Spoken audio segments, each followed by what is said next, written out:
রাধে রাধে। আমার চ্যানেলে আসা সকল ভক্তবৃন্দকে জানাই অন্তরের গভীর থেকে প্রণাম ও স্বাগতম। আজ আমরা জানব শ্রী রাধা ও কৃষ্ণের এক গভীর ও অদ্ভুত সুন্দর কাহিনী।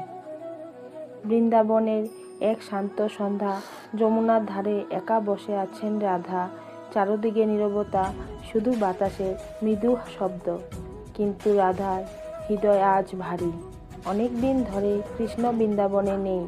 রাধার মনে একটাই প্রশ্ন, যে ভালোবাসা হৃদয়ে থাকে সে কি দূরত্বে ফিকে হয়ে যায়?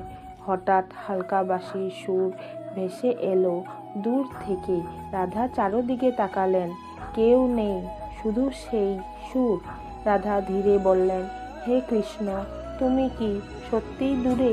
ঠিক তখনই যেন হৃদয়ের গভীর থেকে উত্তর এলো, রাধে, ভালোবাসা চোখে দেখা যায় না, যেখানে বিশ্বাস আছে সেখানেই আমি আছি।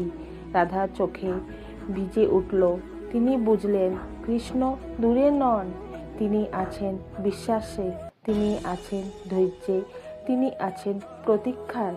সেই সন্ধ্যায় রাধা কোনো অভিযোগ করলেন না, তিনি শুধু চোখ বন্ধ করে প্রার্থনা করলেন। আর তখনই যমুনার জল হালকা নড়ে উঠল, বাতাসে আবার বাজতে লাগলো বাঁশি।